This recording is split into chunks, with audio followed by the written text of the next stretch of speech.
சுமார் 1000 ஆண்டுகளுக்கு முந்தைய சோழர் காலத்தைச் சேர்ந்த ஆனைமங்கல செப்பேடுகள் பல ஆண்டுகளாக நெதர்லாந்தில் இருந்த லெய்டன் பல்கலைக்கழகத்தில் வைக்கப்பட்டிருந்தன. இதன் காரணமாகவே இந்த செப்பேடுகள் லெய்டன் செப்பேடுகள் என்றும் அழைக்கப்பட்டன. இந்த செப்பேடுகளை தற்போது இந்தியாவிற்கு திருப்பி அளிக்க நெதர்லாந்து அரசு முடிவு செய்திருக்கிறது. இந்த செப்பேடுகளின் வரலாற்று முக்கியத்துவம் என்ன என்பதைத்தான் இந்த வீடியோவில் நம்ம பார்க்க போகிறோம்.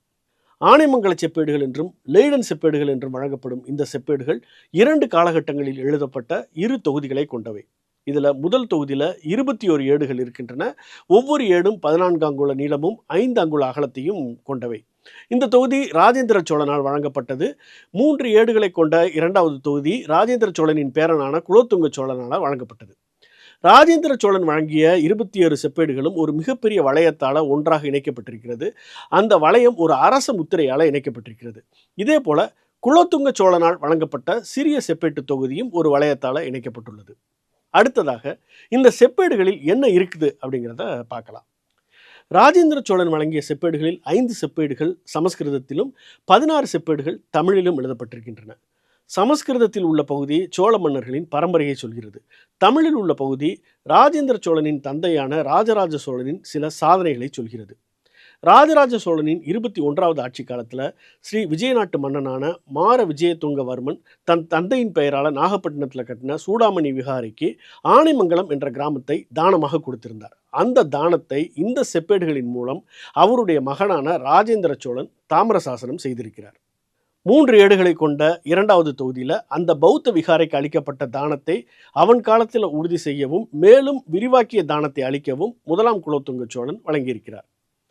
இந்த செப்பேடு வெளியிடப்பட்ட பின்னணியை இப்போது நமக்காக விளக்குகிறார் கங்கை கொண்ட சோழபுரம் மேம்பாட்டு கவுன்சிலின் தலைவரான ஆர். கோமகன்.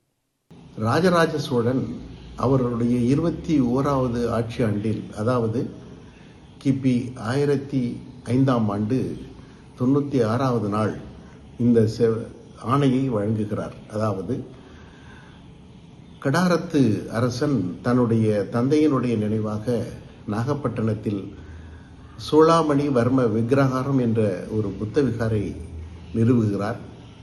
அதற்காக தானமாக இந்த கிராமம் வழங்கப்பட்டிருக்கிறது, ஆனைமங்கலம்.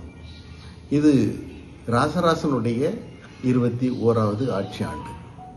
இந்த குறிப்புகள் இந்த ஆனைமங்கலத்தை பற்றிய செப்பேட்டை பற்றிய ஒரு டைம் லைனுக்காக இதை சொல்கிறோம். இந்த 1005ஆம் ஆண்டு இந்த ஆணை வழங்கப்பட்டிருந்தாலும் 1008ஆம் ஆண்டு தான் இந்த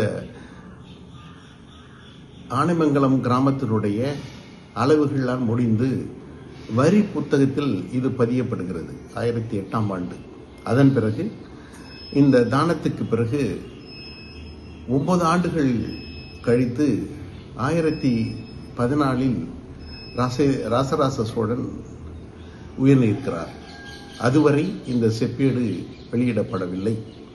அதன் பிறகு எந்த ஆண்டு இந்த செப்பேடு வெளியிடப்பட்டது என்பது எந்தவித வரலாற்று குறிப்புகளும் இல்லை.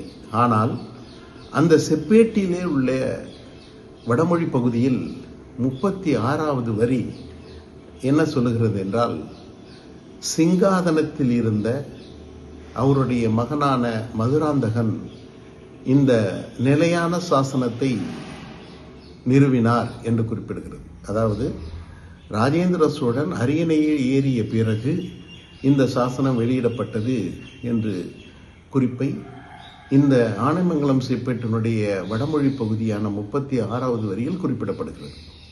இந்த நிலையில் இந்த செப்பேட்டு தொகுதியில் எப்படி இந்தியாவை விட்டு வெளியேறின, இது தொடர்பான தகவல்களை சொல்கிறார் இந்தியா பிரைட் அமைப்பை சேர்ந்த விஜயகுமார்.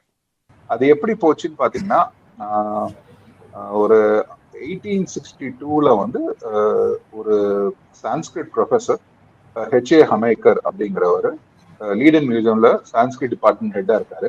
அவரோட மூதாதையர்கள் அந்த வழியிலேருந்து வந்தது, எனக்கு எங்க குடும்பத்துல இருந்தது அப்படின்னு சொல்லி அவர் கொடுத்த தகவல் அந்த லைப்ரரிக்கு ஃப்ளோரண்டியஸ் கேம்பர் அப்படின்றவர், he was minister of faith in Batavia from 1702 to 1713. 1713க்கு அப்புறம் he comes to Netherlands. அவர் ஈடன்ல வரும்போது, ஈடன்ல ஒரு பெரிய பணக்கார குடும்பத்துல அமாக்கர் அப்படிங்கிற அவங்களோட பொண்ணை கட்டியிருந்ததுனால அவர் பெரிய செல்வந்தராரு. அவர் வழித்தோன்றல இந்த ப்ரொஃபஸர் இந்த பிளேட்ஸை அவங்க கொடுத்த தகவல் பிரகாரம் பாத்தீங்கன்னா the two charters were brought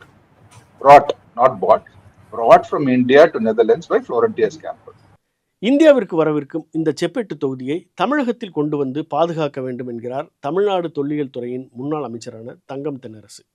இந்த நேரத்தில் மிக முக்கியமாக நாம் கவனிக்க வேண்டியது, ஒரு நாட்டிலிருந்து வெளியே சென்றிருக்கக்கூடிய இத்தகைய கலைப்பொருட்களை இனம் கண்டு அந்த நாட்டிற்கு திருப்பி அளிப்பதில் மிக முக்கியமான பங்கு வகிப்பது அது எந்த நிலப்பரப்பை சார்ந்தது என்பதுதான். ப்ராவனன்ஸ் என்று ஆங்கிலத்திலே சொல்வார்கள், எந்த பகுதியை சார்ந்ததாக இருக்கிறது என்று. அந்த வகையில் இச்செப்பேடுகள் தமிழ்நாட்டு மண்ணுக்கு உரிய செப்பேடுகள், நம்முடைய வரலாற்றுக்கு உரிய ஆவணங்கள். எனவே அந்த செப்பேடுகளை இந்திய அரசு நெதர்லாந்திலிருந்து இந்தியாவுக்கு கொண்டு வந்து அதை மீண்டும் தமிழ்நாட்டு அரசிடத்திலே ஒப்படைக்கப்பட வேண்டும். தமிழ்நாடு அரசு அது ஒரு உரிய இடத்திலே அது அனைவரும் பார்க்கக்கூடிய அளவில் அதை அருங்காட்சியகங்களில் மிக சிறப்பான முறையிலே அதை காட்சிப்படுத்த வேண்டும். ஆனால் கோமோகனை பொறுத்த வரைக்கும் இந்த செப்பேடுகளை கங்கை கொண்ட சோழபுரத்தில் காட்சிப்படுத்த வேண்டும் என்கிறார். அந்த செப்பேடு என்பது அருங்காட்சியகத்தில் முடங்கி போகாமல் அதை பொதுமக்கள் பார்வைக்கு காட்சிப்படுத்தப்பட வேண்டும் என்பதை கோரிக்கையாக வைக்கின்றோம். அப்பொழுதுதான் சோழ வரலாற்றை அறியும் ஆர்வமும், சோழ வரலாற்றை பற்றிய சாசனங்கள் எப்படி இருந்தது, எப்படி உருவாக்கினார்கள் என்பதை பொதுமக்கள் உணரும் வகையில் இது வெளிப்படுத்தப்படும். அதனால்தான் கங்கை கொண்ட சோழபுரத்தில் இந்த ஆனைமங்கலம் செப்பேடு நிரந்தரமாக பொதுமக்கள் பார்வைக்கு வைக்கப்பட வேண்டும் என்ற கோரிக்கையை வலியுறுத்துகிறோம்.